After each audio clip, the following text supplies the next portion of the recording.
여러분 혹시 최근에 잘 가꿔진 정원에 다녀와 보신 경험 있으신가요? 각자가 생각하는 잘 가꿔진이라는 의미가 다를 텐데요. 저는 잘 가꿔졌다는 의미가 꽃과 나무, 돌과 그 공간이 비치는 햇빛, 바람이 조화를 이루며 저를 관람객이 아니라 그곳의 일원이 되게 하는 그런 정원을 좋아하는데요. 오늘은 그런 정원과 정원사에 대한 책이 있어서 여러분과 나누고자 합니다. 자, 바로 이 책인데요. 정원에서 길을 찾다라는 책입니다. 자, 이 책은요, 나는 정원사다라는 선언과 함께 2018년부터 미국 동부 뉴욕 식물원에서 일하고 있다라는 저자 이성희 정원사의 간략한 소개로 시작합니다. 그런데 이어서 나오는 그 경력들이 심상치가 않습니다. 경영학을 전공한 후에 15년 정도 IT 회사 몇 곳에서 근무하고 45세 미국으로 건너가서 학부에 편입해서 조경개발과 식물과학을 전공합니다. 자, 45세 자신의 전공과 전혀 다른 분야로의 이직도 힘든데 한국에서 미국으로 거주지를 옮기면서 이런 변화를 이뤄냅니다. 보통 여기서 멈추면 자신의 꿈을 찾아 도전하는 자기 개발서가 될 텐데 이 책은 그렇게 흘러가지 않습니다. 이 변화의 여정에 교회와 신앙에 대한 이야기가 함유됩니다. 새로운 진로를 찾아 떠났던 모험은 참된 교회를 찾아 헤맸던 구도의 길과 새끼줄처럼 엮여 있었다. 순례는 지금도 현재 진행형이다 라고요. 정원과 교회가 무슨 관련이 있을까 싶지만 가만히 생각해보면 정원과 교회는 매우 중요한 공통점을 가지고 있습니다. 생명력을 가진 유기체라는 점입니다. 그래서 이 책에는 건강한 정원이 가진 특성과 건강한 교회 그리고 공동체가 가지는 특성을 연결합니다. 여기에 정원사이자 그리스도인인 저자의 삶에 대한 고민이 어우러져서 이 책 한 권을 천천히 읽고 생각하다 보면 잘 조성된 정원에서 몇 시간 머물면서 느낄 수 있는 어떤 삶과 신앙에 대한 충만함을 경험하실 수 있을 것 같습니다. 사실 정원은 신앙인들에게 매우 중요한 곳입니다. 왜냐하면 성경 창세기를 펼치면 우리는 인류의 처음 정원 에덴 동산을 만날 수 있기 때문입니다. 인류는 본래 에덴이라는 정원에서 하나님과 완전한 관계를 누렸고 서로를 소중히 여기며 지냈고 땅의 생물들에게 이름을 붙여주면서 잘 돌보고 다스리는 평화를 누렸습니다. 이게 죄로 인해 깨어지게 된 것이고 인류는 평화로운 그 땅 에덴이라는 정원을 나와야만 했던 것이죠. 다시 우리는 이 모든 깨어진 관계를 복원하면서 태초에 우리에게 선물로 주셨던 정원으로의 삶을 돌아가야만 하겠죠. 그래서 정원 이야기는 어쩌면 우리에게는 고향과 같은 이미지이고 회복해야 할 원형이라고 할 수 있지 않을까 생각됩니다. 이 책은 먼저 정원의 부흥과 교회의 쇠퇴를 극적으로 대비시키면서 시작합니다. 2013년 수천만 국제 정원 박람회가 기폭제가 돼서 국내 공공정원과 수목원, 식물원이 대폭 늘어나고 정원 관련 유튜브들이 속속 등장하면서 그야말로 정원이 대부흥기를 맞이하게 됩니다. 하지만 교회는 반대로 온갖 부정적인 소식 속에 쇠퇴기를 걷고 있다는 거죠. 그래서 저자는 자신이 정원사로 만났던 자연주의와 생태주의라는 관점을 또 다른 유기체인 교회에 접목해 봅니다. 그래서 자연주의와 생태주의가 정원을 살리듯이 교회에 필요한 관점을 접목해서 회복에 대한 이야기를 나눕니다. 자, 그래서 이성희 정원사는 자연에 가까운 생태를 모방해서 만든 자연주의 정원에 매료되기 시작하는데요. 그 계기를 이렇게 설명합니다. 처음 미국으로 건너와서 집을 사고 나름 생태적이고 아름다운 정원을 만들겠다는 꿈에 부풀었다고 합니다. 그런데 자신의 꿈과 달리 미국 주택들이 마당에 까는 잔디는 켄터키 블루그래스라는 생태에 별 도움이 안 되는 품종이라고 합니다. 거기에 화학물질과 화학연료를 퍼부어야만 관리가 되는, 그래서 벌과 나비가 찾아오질 않고 토끼풀도 토끼도 다람쥐도 불청객이 되는 그런 정원이 된다고 합니다. 결국 미국 주택의 잔디밭은 배타적이고 폐쇄적인 공간이 돼버린다는 거죠. 바로 이 자연주의 정원은 이런 폐쇄성을 거부하고 잔디를 걷어내서 벌과 나비를 맞아들이는 정원을 만듭니다. 정원을 더는 소유하고 과시하는 수단이 아니라 온갖 생명체들이 찾아올 수 있는 한대의 마당으로 바꾸는 거죠. 벌과 나비 같은 생물체들만 유익을 얻는 게 아니라 이렇게 정원을 환대의 공간으로 열기 시작하면 이 혜택이 사람들에게도 갈 수 있다는 겁니다.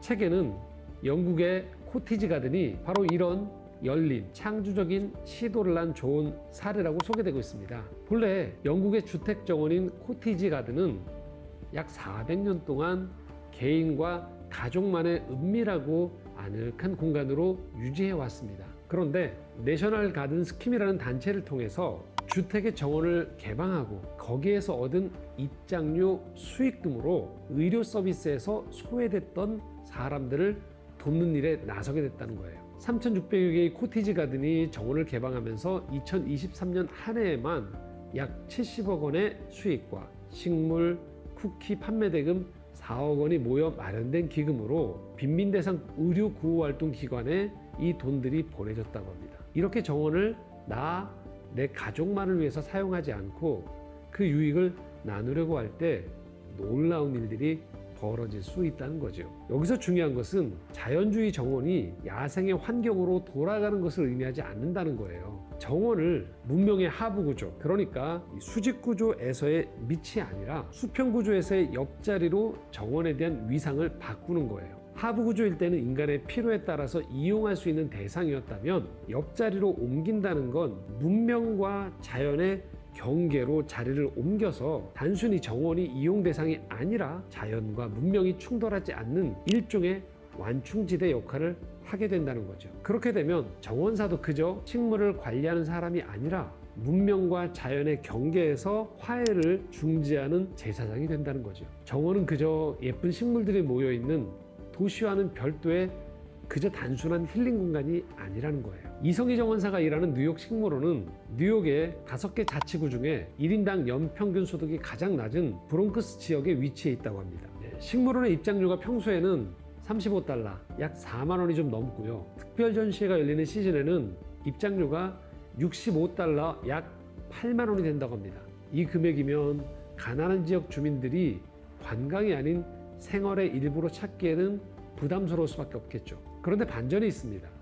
매주 수요일은 식물원이 위치한 브롱크스 지역 주민들에게는 무료로 개방되고 매일 오전 10시 개방 전에 오전 7시부터 자유롭게 출입할 수 있는 연간 회원권도 지역 주민에게는 할인 혜택이 있습니다. 그리고 지역의 예술가들의 전시회, 수요일마다 열리는 장터에는 지역 업체들의 농산물, 수제 식료품들이 판매될 수 있어요. 지역 학생들의 현장 수업, 지역 대학생들의 현장 실습, 자원봉사가 이루어지면서 식물원이 그야말로 지역과 아주 깊은 연계성을 띠고 있고 여기에서 많은 고용 창출도 일어난다고 합니다. 이러다 보니 기업 입장에서도 대형 스폰서로 후원과 기부를 식물원에 하기에 좋은 이유들을 갖추게 되는 셈이 되는 거죠. 이처럼 정원이 사회의 마중물 또는 허브 역할을 할 수 있다는 것을 알 수 있게 되는 거죠. 정원이 속해 있는 지역에서 단순히 관광지 역할만 하는 게 아니라 지역의 생태계를 적극 살려내는 역할을 정원이 할 수 있는 사례라고 할 수 있는 거죠. 자, 이걸 교회로 가져와 보는 거예요. 교회 역시 이 정원처럼 지역과 담을 쌓는 대신에 지역의 문제를 끌어안고 지역의 필요들과 적극적으로 소통과 나눔을 실현해 나간다라면 사람들은 이 교회를 통해서 창조주 하나님이 마치 정원을 통해 주고자 하는 생명력처럼 교회를 통해서 주고자 하는 생명력을 풍성히 발산할 수 있는 곳이 될 수 있다는 거죠. 감사한 건요, 이미 한국에서도 이런 부분에 눈을 뜨고 그렇게 살아가는 교회들이 조금씩 늘어나고 있다는 거예요. 그렇기 때문에 교회의 위기를 말하는 시대 속에서도 희망을 가질 수 있는 부분이 되지 않을까 싶습니다.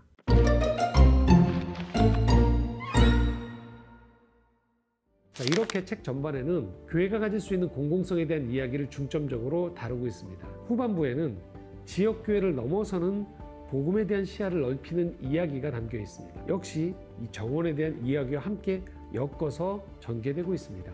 침입종이라는 이 식물에 대한 이야기를 하는데요. 아시아와 유럽에서 들여온 정원용, 원예용 식물들과 함께 들어오게 된 씨앗이나 성체 중의 일부가 지역의 생태계를 파괴하는 경우가 종종 발생한다고 합니다. 이걸 침입종이라고 부른답니다. 이 중에 왕성한 번식력을 가진 침입종은 천문학적인 재정을 투입해서 관리하려고 하지만 승산 없는 싸움처럼 쉽지 않다고 합니다. 뉴욕 환경청에서도 아주 침입종 때문에 애를 먹고 있다고 합니다. 이것은 식물을 생명의 관점에서 보지 않고 마치 인간이 통제할 수 있는 대상으로 잘못 판단했기 때문에 벌어진 재난인 거죠. 식물에게는 본래 종족 번식의 본능이 있는 거고요. 정원은 어떠한 식물이든지 그 식물에 들어오면 그 식물을 길러내는 역할을 하는 게 자연스러운 겁니다. 마치 복음과 교회도 이 식물처럼 생명력이 있다라고 할 때 그 확산을 막을 수는 없다는 얘기예요. 그런데도 사람들은 복음을 제도화하고 권력화된 교회 안에 가두려고 한다는 거죠. 그 가운데에서 인간적인 눈으로 볼 때 현실의 이 제도권 교회들은 실망스럽고 신자들은 그런 교회 안팎의 상황에 영향을 받으면서 보통 규정 지을 수 있다고 생각하는, 이게 정상이라고 생각하는 제도화된 신앙생활의 경계를 넘어서는 일이 벌어진다는 거예요. 이 부분은 특별히 책에서 이성희 정원사께서 겪으신 개인의 신앙의 여정과 아주 깊이 연관되어 있는 통찰입니다.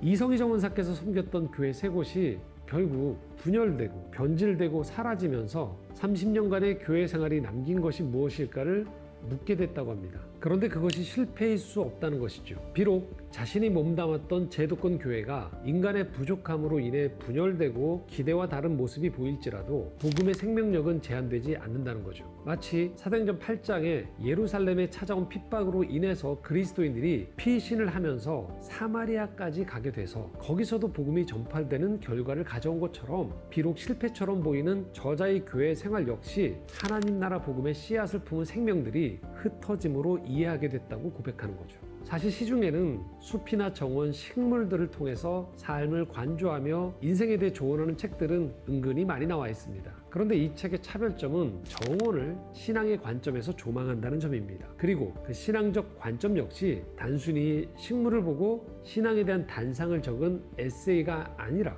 저자가 교회를 사랑하고 교회 공동체의 일원으로 살아가면서 치열하게 고민하고 분투했던 경험과 그 속에서 만났던 신학적인 통찰이 잘 어우러진 글이 됐다는 점입니다.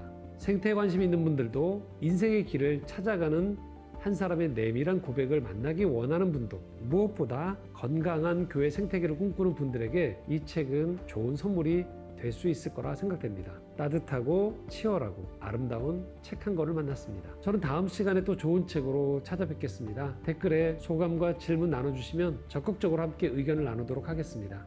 감사합니다.